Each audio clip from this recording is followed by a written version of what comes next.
So the new Thundercat movie is actually really cool. Of course, it's not perfect, but nothing is. But what is perfect is Nicholas Galitzine as Lino. He's stoic and charming and just the right amount of silly for the role. And I like that Lino at first tries to talk the enemies down before, of course, getting into the fight. A not so perfect part of the film, yet again, we're doing a reverse isekai where Lino is sent to Earth. All to protect him, the Sword of Omens, and the Eye of Thundera, which he accidentally lost because he was a little kid going through a portal. I mean, it's definitely not the worst use of the topic. We do go back to Thundera for most of the film, but just so much of the first half is on modern Earth. But it does work for the message of the film, and there's some funny bits like Jackal Bane getting hit by an Amazon truck.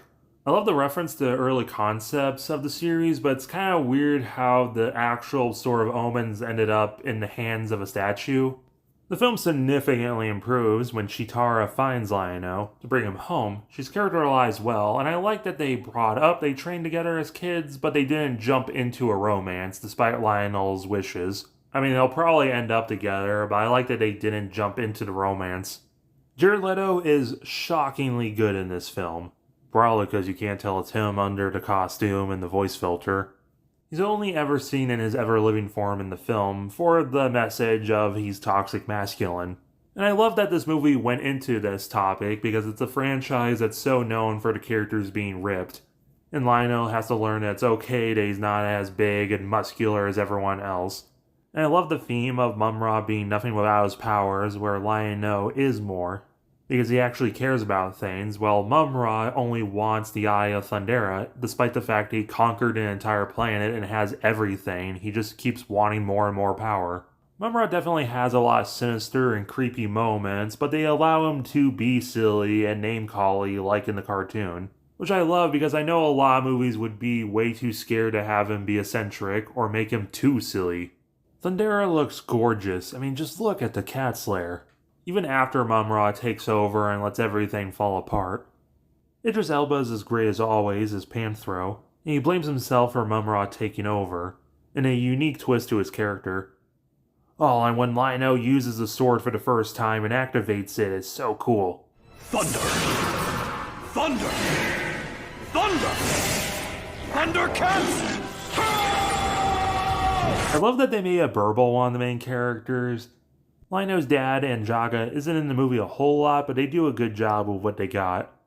Snarf is in this movie and they actually let him talk. He definitely could have had more scenes though.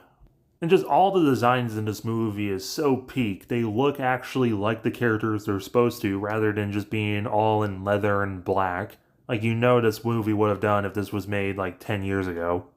They even adapt a lot of non-obvious characters for the film. They make fun of a lot of the sillier character names, which it might go on a little long, but I feel like it comes from a place of understanding and love of the series. Because they eventually accept the names rather than just being like, ugh, they're so lame, let's not. And I feel like the film in general is a good love letter to the series. I mean, there's even a cameo by Dolph Lundgren, and they even reference the hey, hey meme. Which you know damn well they didn't include, people would be complaining, and of course people are complaining they did reference. Or even the fact that when Mumra gets the Sword of Omens, he's unable to use the Eye of Thundera because he has bad intentions for it, like in the show. Oh, and at the very end, when he does the thing and it plays the theme song, it's just so cool. Thunder! Thundercats!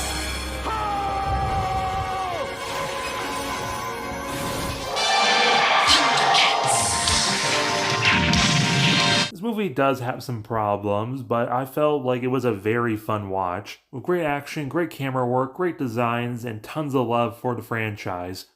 Even if you're not super aware of Thundercats, I feel like this is a good entry point. 7 out of 10. Please do not let this bomb like GoBots 1.